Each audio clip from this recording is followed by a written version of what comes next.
시편 57편은 무려 제목이 3가지나 가지고 있습니다. 다윗의 믹담시, 우리가 믹담이라는 것은 이미 살펴보았습니다. 56편에도 나와 있고요. 그 다음에 58편에도 나와 있고 59편, 60편까지 이어지면서 사울의 일대기와 맞물리는 여러 가지 시편이 기록이 되어 있습니다. 뿐만 아니라 시편 이 16편에도 이 믹담이라는 것이 나와 있습니다. 사실 이 믹담이라는 것도 지금까지 명확하게 이것이다 라고 밝혀진 것은 없습니다. 우리가 거꾸로 이것이 믹담시라고 써있기 때문에 이래서 믹담이라고 하는구나 라고는 이해되지만, 이런 비슷한 성격의 시를 보고 표제가 없는데 이것이 믹담시다 라고 정의를 내리기는 반대로 어렵기 때문입니다. 어떨 때는 이 믹담시하고 맞쓰길 교훈시하고도 많이 헷갈릴 수밖에 없습니다. 그래서 어떤 데서는 교훈의 믹담시라는 제목도 갖고 있을 정도입니다. 그렇기 때문에 우리는 성경을 보는데 매우 조심스러우면서도 글자 그대로 하나님의 일차적인 뜻을 따라갈 수밖에 없습니다. 오늘의 두 번째 제목도 보면 인도대를 따라 알다스햇에 맞춘 노래라고 되어 있는데, 이 알다스햇이라는 이 말도 사실은 쉽지 않은 말입니다. 왜냐하면 이 시편에 알다스햇이라고 나와 있는 것이 두 편이 있습니다. 그런데 이 알다스햇이라는 것은 표준세 번역에 보면 리을되어 있고 파괴하지 말아라 라는 뜻이라고 각주를 달아놓고 있습니다. 이 알다스햇이라는 이 말은 글자 그대로 멸망하지 말라라는 뜻 그 자체입니다. 글자 그대로입니다. 그런데 이것이 알다스햇에 맞춘 노래라고 되어 있어서 도대체 이게 그 다음에 어떤 뜻을 나타내고 있는지 아직 밝혀지지 않은 그런 표저입니다. 예를 들어서 예수님께서 말씀하셨던 것처럼 어떤 화 있을지어다 하면서 화에 대해서 쭉 나와 있는 구절들이 있는데, 그것처럼 어떤 전형적인 시작어를 그렇게 화 있을진저라고 시작하면서 그 다음부터 이어지는 어떤 그런 지시어를 나타내는 것인지, 아니면 장조 단조처럼 어떤 그런 기쁘거나 슬픈 것을 알게 해주는 어떤 특징 있는 곡조를 나타내는 건지도 모르고 있기 때문입니다. 예를 들어서 애가를 부르는데 특이한 그 곡조가 있지요. 그래서 가사를 안 붙여도 곡소리만 들어도 저건 정말 애곡하는 곡소리 나는 그 노래구나라는 것을 알 수 있는 것들이 있습니다. 그런 뜻으로 아마 되어 있는 건가라고 추정하는 사람도 있지만 다 불확실합니다. 어쨌든 간에 좀 더 자세한 것은 제가 주일날 57편을 더 하도록 하겠습니다. 그런데 세 번째, 다윗이 사울을 피하여 굴에 있던 때라고 되어 있는 세 번째 표저가 특이합니다. 다만 굴의 이름이 나와 있지 않고 굴이라고만 되어 있어서 우리가 오늘 함께 읽었었던 사무엘상에 나와 있는 다윗이 사울을 피해 도망했던 굴이 딱 두 군데가 나와 있습니다. 그래서 하나는 사무엘상 22장에 있는 아둘람 굴, 그리고 또 하나는 24장에 있는 엔게디 광야에 있는 소위 엔게디 굴이 딱 두 군데에 나와 있어서 그 둘을 다 포함하고 이 시를 이야기하는 것인지, 아니면 그 중에서 하나만을 이야기하는 건지도 명확하지 않습니다. 어쨌든 간에 그 둘 다다라고 이야기하는 학자 한 부류와, 아니면 아둘람굴 22장을 전제로 한 것이다 라고 하는 한 학자, 그리고 마지막 이 엔게디 광약굴이다 라고 하는 한 학자, 이렇게 세 부류 중에서 사실 메인은 22장에 있는 아둘람굴입니다. 저도 개인적으로는 아둘람굴이고, 그것에 대해서 왜 그런지들 다음번 설교 시간에 제가 자세히 풀어드리도록 하겠습니다. 그러나 이것이 그냥 이렇게 이름이 없이 굴해서 둘 다를 포함하고 있는 것으로 해석해도 사실 크게 벗어나지 않습니다. 두 가지의 공통적인 것만 취해도 그 의미를 전달하는 데는 충분하기 때문입니다. 그런데 아주 구석구석 글자 그대로 행간의 뜻을 밝히면서 좀 더 깊이 알려고 하면 사실 우리가 읽었던 것처럼 22장이냐 아니면 24장이냐를 또 찾아 들어갈 수밖에 없습니다. 우리가 이 시를 이미 읽어봤지만 57편도 시가 다른 시에 비해서 좀 깁니다. 길다는 이야기는 여러 시가 합쳐졌을 가능성이 있는데 그것이 동일한 시인지 아니면 두 개의 별개의 다른 시가 후렴구로 하나로 나중에서야 만들어졌는지는 명확하지는 않지만 여기처럼 57편처럼 전반부의 시와 후반부의 시가 완전히 성격이 다른 거는 사실은 매우 이례적이고 찾아보기 어렵습니다. 그런데도 불구하고 후렴구처럼 보이는 후렴구라고 우리가 흔히 칭하는 것 하나님이여 주는 하늘 위에 높이 들리며 주의 영광이 온 세계 위에 높아지기를 원하나이다 라는 이 5절의 말씀과 11절의 말씀 하나님이여 주는 하늘 위에 높이 들리시며 주의 영광이 온 세계 위에 높아지기를 원하나이다. 이것도 우리가 복음성가로 너무나 많이 불렀던 찬양입니다. 또 있습니다. 9절에 보면 내가 만민 중에서 주께 감사하며 문 나라 중에서 주를 찬송하리이다. 무릇 주의 인자는 커서 하늘에 미치고 주의 진리는 궁창에 이르나니. 이 찬양도 너무나 유명한 말씀입니다. 특별히 7절에 보면 하나님이여 내 마음이 확정되었고 내 마음이 확정되었사니 내가 노래하고 내가 찬송하리이다. 이 부분은 너무나 우리 마음을 정말 깊이 파고드는 아주 좋은 말씀입니다. 우리가 고난이 오고 역경이 올 때 앞이 보이지 않을 때 다윗이 불렀던 것처럼 이 7절 내 마음을 확정해야지 믿음을 확정해야지 하면서 이 찬양을 부르면 정말 우리가 없던 믿음도 생겨나는 듯한 그런 확신이 들기 때문입니다. 그런데 내 마음이 확정되었고 내 마음이 확정되었다라고 반복해서 부르는 이 내용을 보면 과연 다윗은 이것을 부르면서 무엇을 확정했을까? 나도 다윗처럼 뭔가 마음에 확정을 하고 싶은데 그 확정의 내용이 무엇일까를 본받고 싶으면 사실은 우리가 22편이나 사무엘상 22편이나 사무엘상 24편을 봐야 된다는 겁니다. 표제어를 따르자면. 예를 들어서 제가 한번 질문을 해볼까요? 내 마음이 확정되고 확정되었습니다. 그러니 여러분도 마음을 확정하셔서 전도하십시오 라고 만약에 제게 설교를 했다면 그것이 맞는 설교입니까? 두 번째 질문. 만약에 제가 설교를 하면서 여러분도 마음을 확정하고 확정하십시오. 믿음을 흔들 때 믿음을 확정하십시오. 흔들리지 않게 고정하십시오. 그러면 여러분이 아멘 하면서 수긍하겠습니까?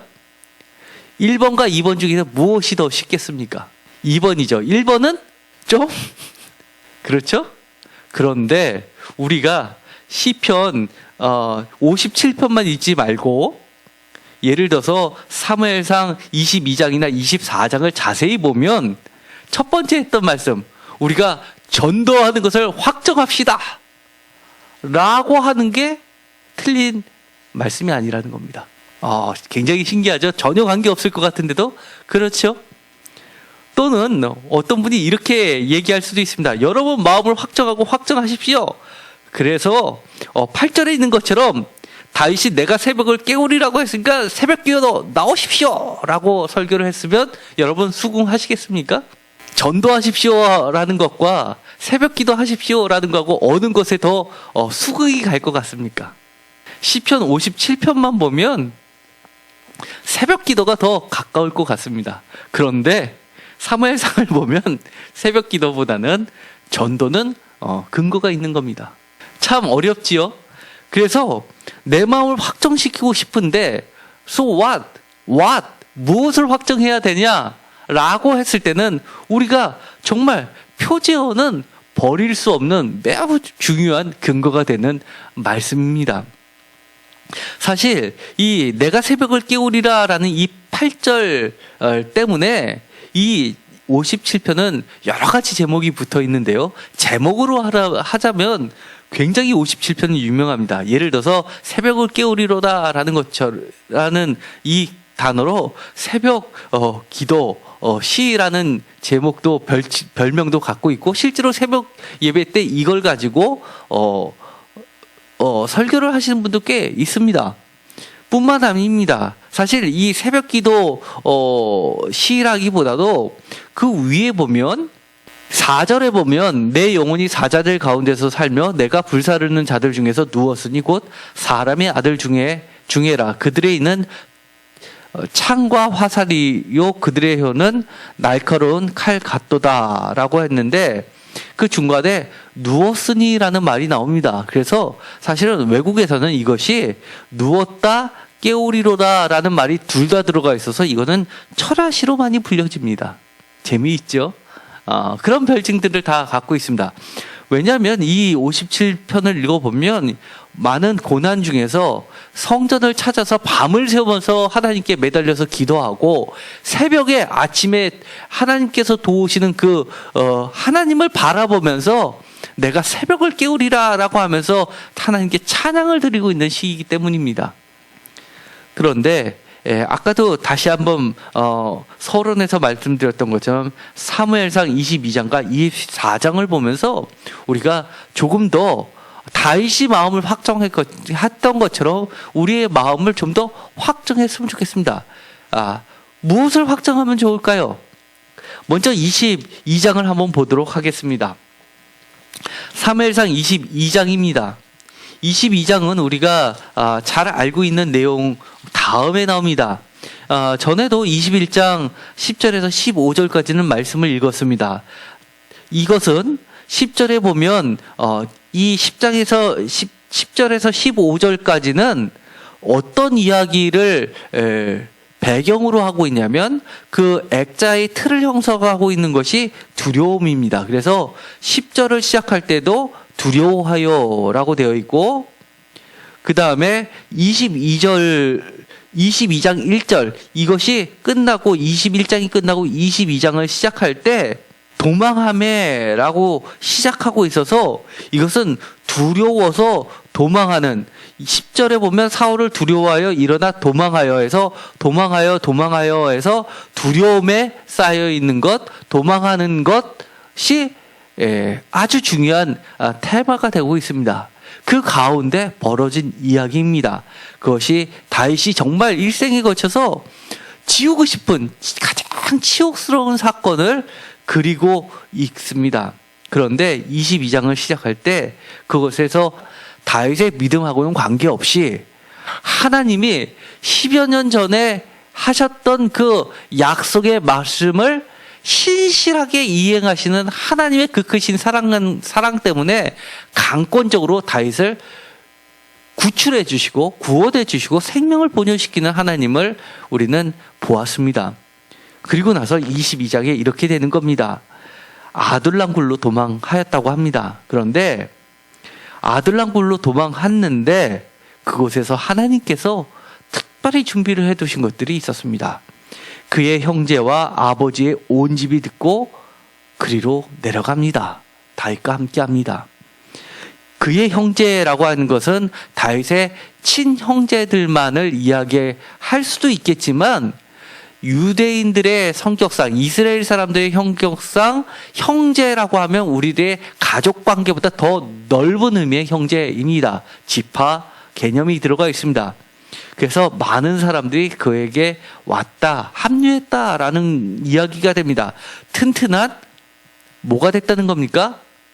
시드머니가 됐다는 이야기입니다. 그 다음에 2절에 환난당한 모든 자와 빚진 모든 자와 마음이 원통한 자가 다 그에게로 모였고 라고 합니다. 이 사람들의 특징이 뭡니까? 원통하다는 겁니다. 그래서 다윗도 보면 예를 들어서 다윗이 24장에 가서 사울하고 이야기할 때 뭐라고 이야기하면 24장 15절에 그런즉 여호와께서 재판장이 되어 나와 왕 사이에 심판하사 나의 사정을 살펴 억울함을 풀어주시고 라고 이야기합니다. 나를 왕의 손에서 건지시기를 원하나이다라고 기도를 하는데, 억울한 다윗의 마음처럼 원통한 사람, 마음이 억울하고 원통한 사람들이 다 모였다는 겁니다. 이 사람들은 뭐 환난 당하고 다윗과 같이 환난을 당하는 자요, 빚진 모든 자요, 마음이 원통한 자, 그 사람들이 무려 400명 가량 됐다는 얘기입니다. 이들의 특징은 뭡니까? 다른 데 갈 데가 없는 사람들입니다. 죽어도 그만, 살아도 그만이지만 이왕 살 거라면 내가 다윗과 끝까지 가겠다라는 확고한 부대들이 되는 겁니다. 사실 이 400명이 출발해서 다윗은 나중에 거대한 왕국의 뛰어난 군대 장관이면서 그리고 왕으로 등극하게 됩니다. 주변 모든 국가를 다 정복하는 절대 왕권을 누리게 되는데, 정말 씨앗과 같은 존재들이 이 400명입니다. 그들의 우두머리가 되었다는 겁니다.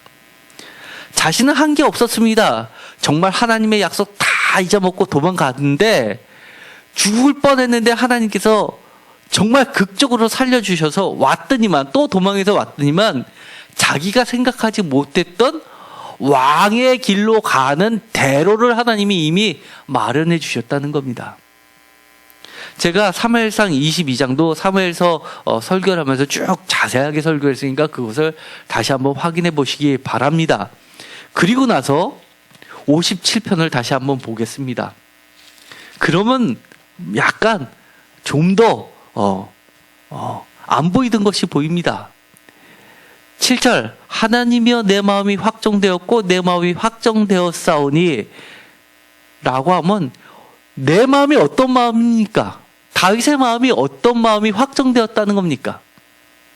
여러분이 다윗과 같이 그렇게 침도 질질 흐리고 벽에다 벅벅 긁다가 죽을 뻔했는데 살아났는데, 정말 이 정도 사람들이라면 내가 누구와 싸워도 이길 수 있다라는 정도의 그런 똘똘 뭉친 하나 같은 형제들을 엮어주신 것을 보았다면 어떤 마음이 확정되겠습니까? 전과 같이 그렇게 두려우면서 계속 도망가야지라는 생각이 들겠습니까? 뭔가 달라지죠. 마음이 확정됐다는 이야기입니다. 다윗이 먼저 확정했던 것, 이런 거 아닐까요? 여기는 물론 글자 그대로 나와 있지 않지만 우리가 그 상황을 보면서 유추할 수 있습니다. 약속의 말씀에 대한 믿음을 회복했을 것 같습니다. 그렇죠? 그러면서 흔들리는 믿음을 확정시켰을 것 같습니다. 하나님의 약속의 말씀을 어떠한 경우라도, 모든 상황 속에서도 난 결코 다시는 의심하지 않겠다. 그리고 낙심도 하지 않겠다. 하나님이 포기하지 않은 이상 내가 먼저 포기하지는 않겠다. 그리고 하나님의 약속이 아무리 오래됐더라도 10몇 년이 흘렀다 하더라도 나는 그것을 끝까지 붙잡고 놓지 않고, 어떤 고난이 오더라도 하나님과 함께 이겨내리라 라는 이런 약속의 말씀에 대한 믿음을 회복하고 확정시켰을 것 같습니다. 맞나요? 동의하시나요? 네. 이것처럼 너무나 귀한 확정이 어디 있습니까? 두 번째, 또 어떤 게 있을까요? 이런 경우도 있을 수 있을 것 같습니다. 하나님에 대한 믿음을 정확하게 확정시켰을 것 같습니다. 예를 들어서 이런 겁니다. 하나님은 나를 구원해 주시는 분이시다 라는 정의를 명확히 했을 것 같습니다.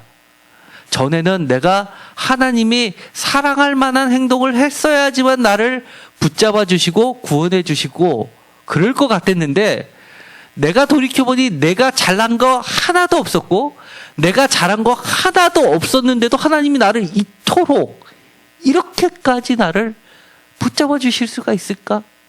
그 하나님, 하나님에 대한 뚜렷한 믿음이 확정됐을 것 같습니다.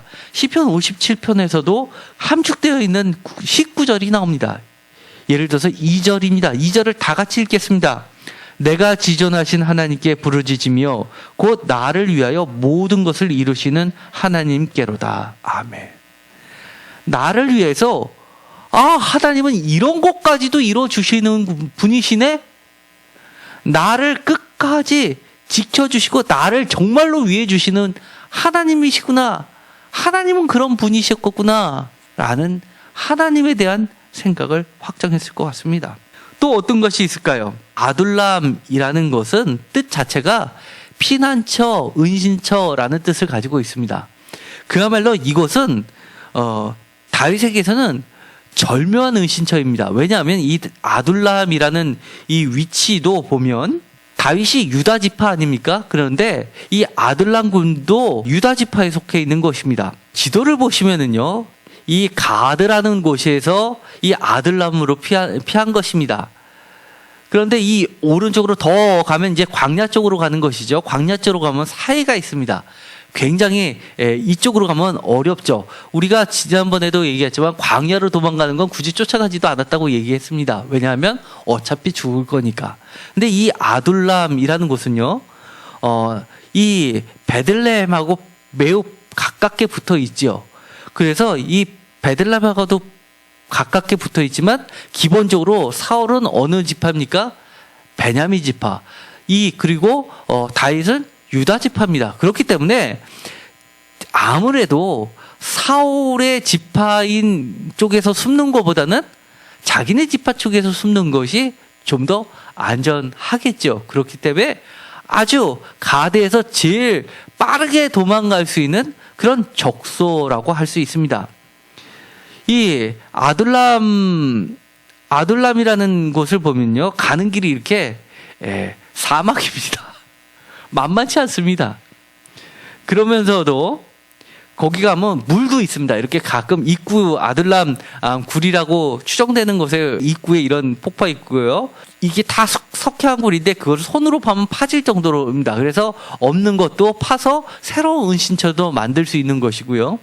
그 다음에 이 아둘람굴이라고 하는 지금 관광지로 개발된 것이 폭포 바로 속에 이렇게 보이는 것입니다. 그렇기 때문에 오랫동안 숨을 수도 있고 물도 유지하니까 생명을 보존할 수도 있고, 이게 더운 지방이지만 물이 없으면 살 수 없으니까 피난처로도 은신처로도 적합하고, 아까도 봤지만 이렇게 돼 있는 데서 그 중에서 멀리서 보면 도대체 어디에 붙어 있는지, 어느 굴에 숨어 있는지 찾기가 쉽지 않죠. 사막에 있는 굴에 도망가면 사실 현대 무기로도 찾지 못하는 게 현실인데, 지금으로부터 3,500년 전의 것은 뭐 더더구나 말할 수가 없겠죠. 아주 최적의 장소입니다. 이 다윗이 마지막으로 아마 생각했던 것이 있을 것 같습니다. 하나님께서는 하나님이 하신 그 약속을 너무나 자신의 이름을 걸고 스스로 지키시는 분이라는 것을 분명히 하면서 이런 생각을 했을 것 같습니다. 이렇게 아둘람굴로 오고 보니까 사람도 붙여주시고 자신의 은신처도 이제는 편안하게 할 수 있고 확실한 은신처가 되는 것을 보니까 정말 하나님은 너무나 선한 것으로 준비하시고 예비하시고 이끄시는 분이라는 것을 깨달았을 것 같습니다. 그래서 그 다음부터는 내가 어떠한 위험이 온다 하더라도 하나님을 끝까지 믿고 하나님이 가라는 것으로 가면 지금 이처럼 내가 생각하지 못했던 것처럼 이렇게 좋은 것으로 가득 찰 것이 또 반복해서 일어날 것이 분명하다는 믿음이 들었을 것 같습니다.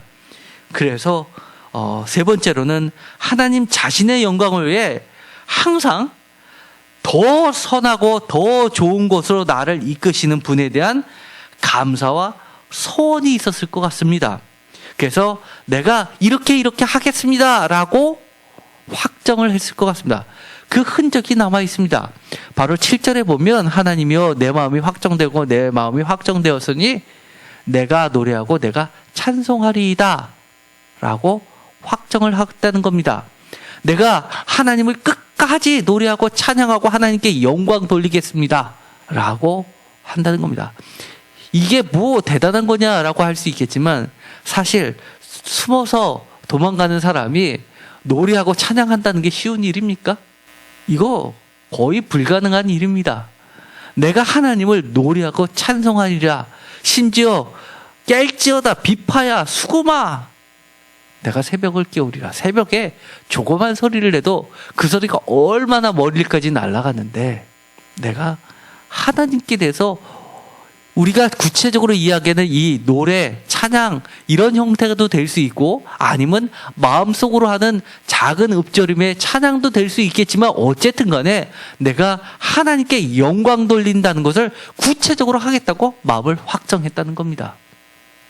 이것이 바로 달라진 모습입니다. 우리가 탄원시 이야기할 때 항상 이야기하는 것이 있죠. 탄원시의 구조의 맨 마지막에 나오는 것이 서원과 맹세라는 부분이었습니다. 구원받은 자는 달라질 수밖에 없습니다.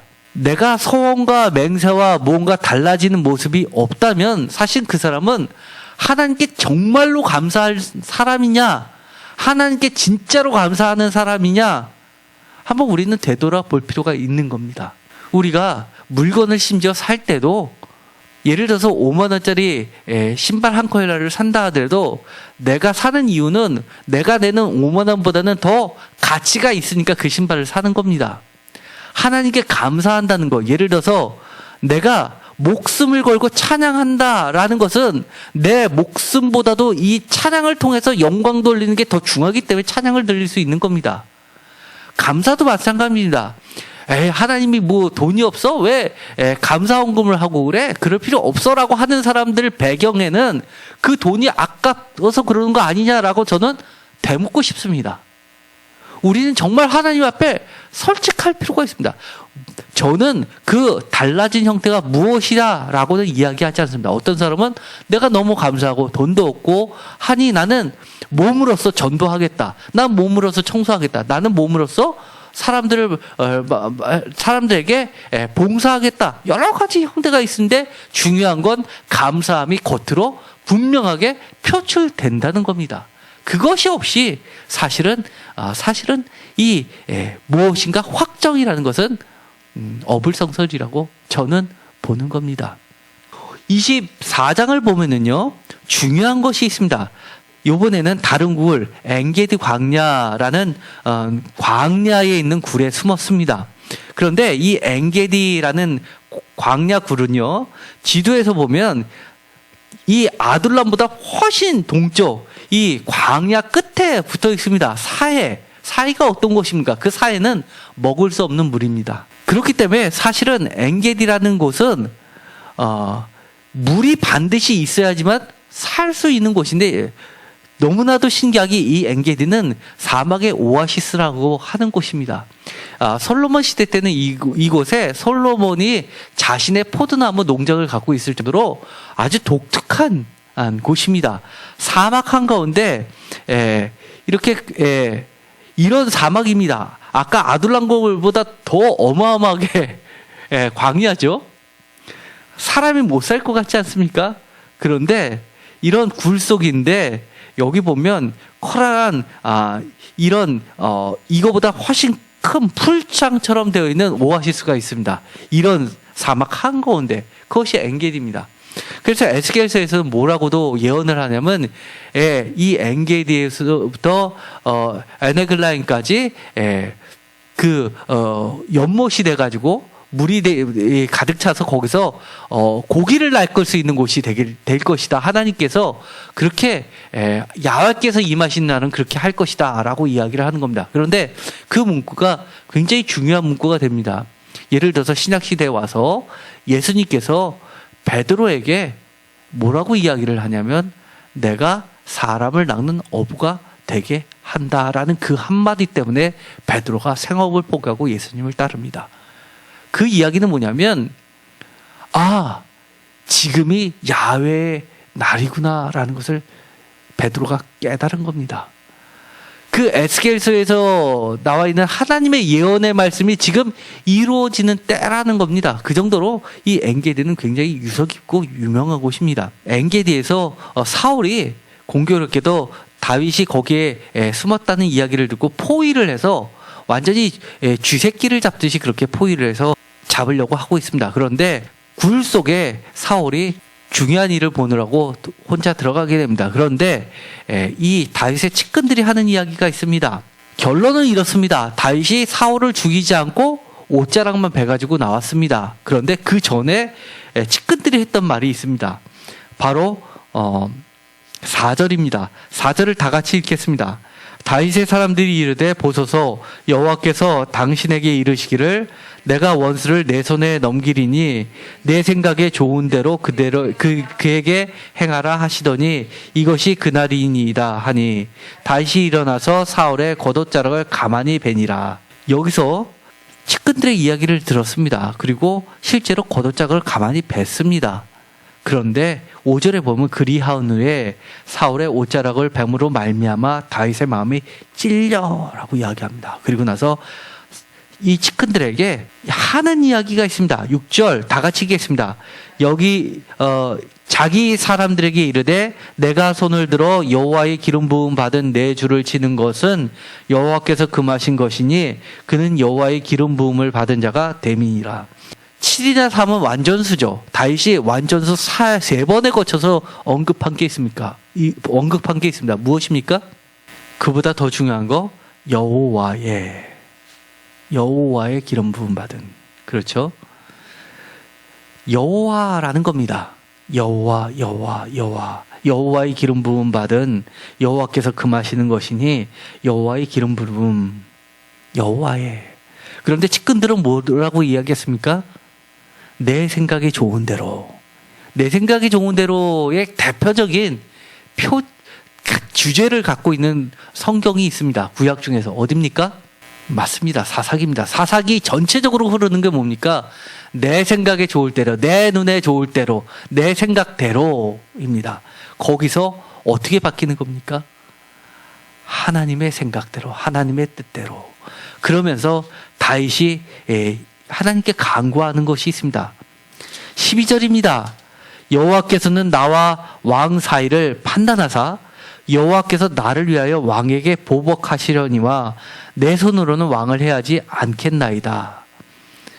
제가 이 부분에 대해서도 24장에서도 설교한 것이 있으니까 반드시 가서 찾아보시기 바랍니다. 그러면서 옛 속담까지 이야기합니다. 악은 악인에게서 난다. 악인에게서 악이 나는 거지. 그러니 나는 악을 하지 않겠다. 나는 악인이 아니다. 라는 것을 하나님 앞에 보이는 겁니다. 내 손으로 하지 않고 하나님께 맡긴다는 겁니다. 그래서 나와 왕 사이에 15절에 보면 어떻게 하시라는 겁니까? 여호와께서 재판장이 되어 나와 왕 사이에 심판하사 나의 사정을 살펴 억울함을 풀어주시고 나를 나의 왕의 손에서 건지시기를 원하나이다. 억울함을 풀어주시고 22장에서도 반복된 거 억울함입니다.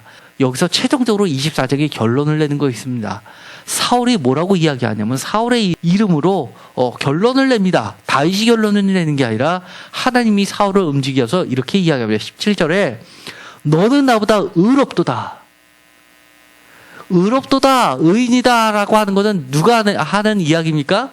보통 하나님이 판결하실 때 하는 겁니다. 의로운 사람은 하나님이 반드시 구원시켜 주시고 생명을 건져 주십니다. 그러면서 이제 거꾸로 이야기합니다. 사울이 내 이름을 아버지 집에서 지우지 마라, 멸하지 마라. 그 다음에 또 내 후손을 멸하지 말라. 이렇게 맹세해달라는 겁니다. 그것도 누구의 이름으로요? 여호와의 이름으로 라고 하면서 21절에 이야기합니다. 그러자 다윗이 드디어 맹세합니다. 57편으로 다시 돌아가겠습니다. 여기서 24장이 사무엘상 24장이 맹세로 끝나고 있습니다. 그러니까 이 57편에 내가 내 마음이 확장되었사오니 하면서 이야기하는 것은 맹세나 마찬가지입니다. 결단입니다. 서원입니다. 그렇기 때문에 사실 이 24장도 충분한 근거를 다 가지고 있습니다. 그런데 여기서 22장에서는 없는 이야기가 나오는 게 있습니다. 마찬가지로 22장에서도 20장에서 공통적으로 나오는 것도 많았습니다. 하나님께서 구출해 주시고 하나님께서 준비해 주시고 여러 가지가 있지만 없는 것이 있습니다. 다윗이 달라졌습니다. 내 눈에 좋을 대로가 아니라 하나님의 뜻대로, 하나님의 생각대로 모든 판결은 하나님께 맡기는 겁니다. 내 손으로 하는 것이 아니라, 내 손으로 꿈을 이루는 것이 아니라 하나님이 이루시는 꿈만이 나의 비전이라고 받아들이는 겁니다. 이렇다면 57편에 하나님이여 내 마음이 확정되었고 내 마음이 확정되었사오니 So what? 무엇을 확정했다는 겁니까? 다윗이 그 전까지는 여러 가지 술수로 이것저것을 도망갈 때도 자기가 선택해서 블레셋으로 갔다면 이제는 내가 선택하는 것이 아니라 하나님의 뜻대로 하기로 마음을 확정했습니다. 그래서 이런 말씀이 있죠. 다른 곳에서 없는, 정말 다윗에게 하나님께서 정말 성경 어디 곳에 없는 말을 하셨죠. 내 마음에 합한 사람. 역대상에 보면 내 마음에 합한 사람. 얼마나 귀한 칭호입니까? 어떤 마음을 확정했냐면 하나님 마음에 합한 사람이 되겠습니다 라고 확정했을 것 같습니다. 아까도 이야기했지만 이제는 내 뜻대로가 아니라 하나님의 뜻대로 하겠습니다 확정했을 겁니다. 하나님의 생각대로만 하겠습니다 확정했을 것 같습니다. 또 하나님이 인도하시는 길로만, 하나님이 원하시는 방법대로만 하겠습니다 라고 확정했을 것 같습니다. 사실 이렇게 다윗이 달라지는 데 있어서는 사실은 다윗의 역할이라 보다 하나님의 역할이었다는 걸 우리는 너무나 잘 알고 있습니다. 왜냐하면 아둘람과 이 엔게디 사이에 놓여있는 지역이 하나 있습니다. 노비입니다. 노하면 무엇이 생각납니까? 저희가 시편을 할 때 노베에 있었던 이야기 한번 한 적이 있었죠. 노베 제사장을 밀고를 해가지고 죽이고 일가족을 다 죽이고 딱 한 명 살아남은 사람이 있었습니다. 아들 아비아달이었습니다. 아이두베의 아들 아히멜렉의 아들 중 하나인 아비아달만이 살아남았는데 그 사람이 도망가서 어디로 오게 되냐면 이 그알라라는 곳으로 오게 됩니다. 이 그알라는 이 아둘람 바로 옆에 있게 되죠. 23장 1절에 보면 그일라라는 곳으로 오게 되는데 이 다윗에게 올 때 그가 갖고 왔던 것이 있습니다. 23장 9절에 보면 이렇게 되어 있습니다. 다윗은 사울이 자기를 해하려고 하는 음모를 알고 제사장 아비아달에게 이르되 에봇을 이리로 가져오라 하고 라고 되어 있습니다. 아비아달에게 무엇을 가져오라고 하면 에봇을 가져오라고 합니다. 그래서 아비아달이 에봇을 가지고 다윗에게 갑니다. 에봇이 뭡니까? 언약궤처럼 이스라엘 사람들이 언약궤처럼 전쟁에 나갈 때 신과 함께 간다라는 표식으로 갖고 다녔던 게 에봇입니다. 에봇만 있으면 하나님 야훼께서 우리 함께 있으니 우리는 전쟁에서 이길 수 있다라는 믿음을 가지고 있는 중요한 것인데 그 에봇을 가지고 옵니다. 하나님께서 다윗을 하나님의 마음에 합한 왕으로 세우시기 위해 먼저 뭐를 보충시켜 주냐면 신앙의 스승이 될 수 있는 제사장을 붙여주는 겁니다. 그리고 그 징표로서 에봇을 붙여주십니다. 에봇이 있으니까 함께한 사람들이 하나님이 우리와 함께 하시다는 믿음을 더 굳게 가질 수밖에 없었겠죠. 그렇기 때문에 죽음도 두려워하지 않고 싸울 수 있었겠죠. 또 이런 모습도 있습니다. 다윗이 그일라로 숨어 있었는데 돌아와 보니까 블레셋 사람들이 그일라 사람들을 다 데리고 갔습니다. 이 다윗이 그 사람들을 다시 구출하려고 블레셋 사람을 칩니다. 23장 1절에 블레셋 사람이 그일라를 쳐서 그 타작마tak을 탈취하고 라고 되어 있는데 다윗이 그 다음에 여호와께 묻습니다. 그러자 여호와께서 다윗에게 블레셋 사람들을 치고 그일라 사람을 구원하라 라고 답변을 주십니다. 그 다음에 또 다윗이 묻습니다. 누가 먼저 가리까? 라고 묻고 또 구체적으로 물어서 결국 승리를 이끌어서 그일라 주민을 구했다라고 5절에 되어 있습니다. 이제 하나님께서는 22장과 24장 그 사이에서 다윗을 계속해서 훈련시키는 것이 있습니다. 하나님과 교통하는 거, 하나님과 임재하는 거, 하나님을 의지하는 거, 하나님을 믿는 방법들을 자꾸 훈련을 시켜주십니다. 최종적으로 그러니까 이 24장에 마음이 찔려서 이렇게 하나님이 나를 통해서 여러모로 구체적으로 질문하면 답변해 주면서 방법까지 다 가르쳐 주셨던 하나님이 계시는데 내가 굳이 내 손을 들어서 하나님한테 묻지도 않고 내 생각대로 할 필요가 있겠느냐? 그것은 잘못됐다라고 올바른 결정을 할 수 있게끔 해 주신 것도 사실 누굽니까? 하나님인 겁니다. 그러니 이 57편에 내 마음이 확정되었으니 라는 이 말은 24장에 보면 겉옷 사람들의 마음을 사람 측근들의 말을 듣고 순간 겉옷을 잘랐지만 곧 마음이 찔렸다고 했습니다. 왜 찔립니까? 하나님의 마음을 찌르신 거 아닙니까? 그 순간 바로 무시하지 않고 금방 뉘우칩니다. 다시 결단합니다. 하나님의 음성에 민감해지게 되었습니다. 우리가 신앙생활할 때 우리가 이처럼 민감하게 하나님의 음성에, 하나님의 마음에, 하나님의 반응에 민감해지기를 간절히 원합니다. 오늘 이 57편을 읽으면서 아주 단순한 말씀 이 한 가지 갖고 우리가 많은 부분을 나눴습니다. 내 마음이 확정되었고 확정되었사오니 내가 노래하고 찬양하리라 라는 이 단순한 것을 가지고 아무런 의심 없이 아무런 추가적인 질문 없이 그렇게 말씀을 읽었다면 오늘 표제어를 통해서 사무엘상 22장을 읽든 24장을 읽든 함께 공통적인 걸 하든 아니면 차별화된 걸 통해서 다윗의 마음에 확정한 그 확정의 내용을 가지고 내 마음에도 확정하기를 간절히 원합니다. 정말 이것은 우리가 신앙생활 할 때 무엇보다도 일생에서 잊어도 안 될 너무나 중요한 말씀이고 이것을 우리도 마음에 확정한다면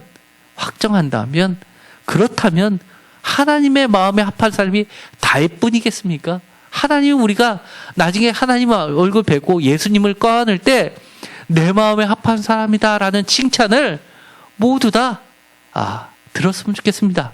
그리고 중요한 것 이 내 마음에 확정되었다라는 이 말씀 잊지 않고 내 믿음이 흔들리고 또 없어지는 것 같을 때 하나님께서 내 믿음 도와주세요라고 방치하는 식으로 하지 마시고 우리 자신도 정말 굳세게 붙잡으려고 애를 써야 됩니다. 사탄은 계속해서 공격해 옵니다. 너는 잊혀졌어. 너의 죄는 많아서 하나님이 너를 버리셨어 할 때도 아니야 그건 사탄이 주는 생각이야 라고 하면서 물리치면서 다윗을 봐. 다윗이 비록 믿음도 다 잊어버리고 하나님의 약속 다 잊어버렸어도 하나님이 강권적으로 역사하시고 인도하셨어. 그러니 예전에 했던 하나님의 말씀, 나에게 주셨던 성경 말씀, 내가 예배 시간에 들었던 하나님의 말씀을 끝까지 붙잡으려고 나는 마음을 확정하고 굳세게 결심해야지라고 하시기 간절히 바랍니다. 기도하고 마치겠습니다. 하나님 감사합니다. 오늘 이 찬양을 통해서 다윗이 했던 찬양 하나님이여 내 마음이 확정되었고 내 마음이 확정되었사오니 라고 하는 이 말씀 우리도 그 말씀을 그대로 받아들여서 어떠한 환경 속에서도 어떠한 경우에서라도 우리 마음을 굳게 붙잡을 수 있게 하여 주옵소서. 그래서 다윗처럼 정말 하나님이 어떠한 분이시라는 것 그리고 하나님이 하신 그 약속의 말씀 성경 말씀은 하나님 자신의 영광을 위해서 스스로 끝까지 인도하시고 좋은 곳으로 채워주시고 이끄시고 이루어 주시는 분이라는 것을 우리가 굳게 마음에 확정하게 하여 주옵소서. 또한 사무엘상 24장을 통해서도 우리에게 들려주시는 것처럼 우리가 마음을 확정할 수 있게 하여 주옵소서. 예수 그리스도의 이름으로 기도드렸습니다. 아멘.